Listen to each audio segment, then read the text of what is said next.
Border के नजदीक में अगर टनल बनानी है तो कम से कम 1-1.5 महीना लगेगा उनको। ये कम से कम हम कह रहे हैं, इससे ज्यादा भी टाइम लग सकता है।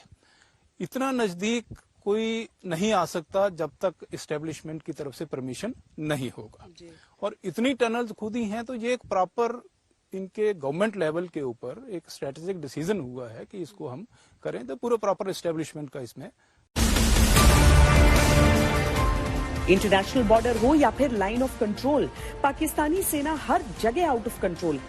सीज फायर के लिए भी वो मजबूरी में तैयार हुई, क्योंकि एक तरफ तो भारत ने उसके आका चीन को उसकी हदों में भेज दिया, दूसरी तरफ बॉर्डर पर पिछले 1 साल में उसके सारे हथकंडे ध्वस्त हो गए। बीएसएफ के जवानों की सख्ती की वजह से अब वो सीक्रेट रास्ते भी बंद हो गए हैं, जहां से पाकिस्तानी आतंकी आसानी से भारत में दाखिल हो जाते थे।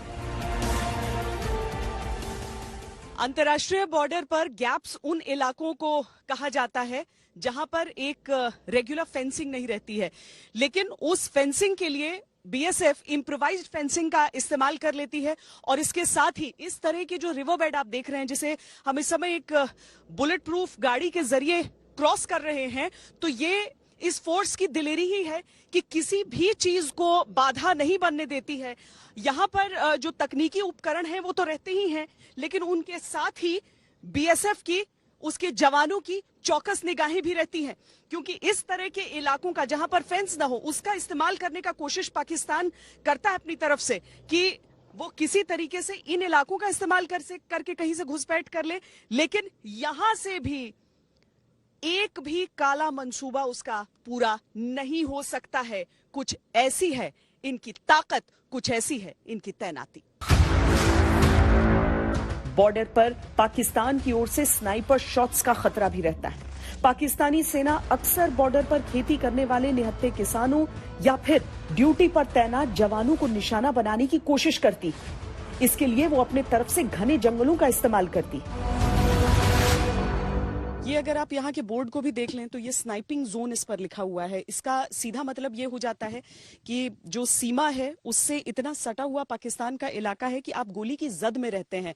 और यहाँ पर जो पाकिस्तान है उसकी तरफ से कई बार स्नाइपिंग एक्शंस हुए हैं। ये आम नागरिकों के खेत हो जाते हैं, यहाँ पर आकर वो खेती करते हैं, और इसीलिए जो बीएसएफ है वो एक तरफ पाकिस्तान का सामना करती है और दूसरी तरफ वो उन आम नागरिकों को सुरक्षा भी मुहैया कराती है ताकि वो अपनी खेती बेखौफ होकर कर सके। लेकिन उसके बावजूद इस इलाके का जो खतरा है वो कम नहीं हो जाता है।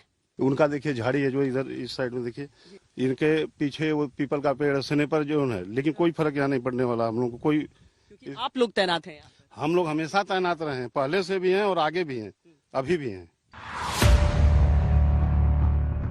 बॉर्डर पर पाकिस्तान सिर्फ आतंकियों की घुसपैठ के लिए अकारण फायरिंग नहीं करता, इसके पीछे उसके कई खतरनाक मंसूबे हैं जिसके जिंदा सबूत बॉर्डर के पास की दीवारों पर पैबस्त रहते हैं। पाकिस्तान की तरफ से अगर सीज फायर वायलेशन किया जाता है तो सिर्फ इसलिए नहीं कि आतंकियों को सीमा में प्रवेश करना है, उसके बहुत गलत मंसूबे हो सकते हैं। जैसे जिस इलाके में हम इस समय खड़े हैं, यहाँ पर विकास का कुछ कार्य हो रहा है, जिसकी अगर हल्की सी भी आहट पाकिस्तान को लगती है तो लगातार उस तरफ से जो क्रॉस बॉर्डर फायरिंग है वो शुरू हुई।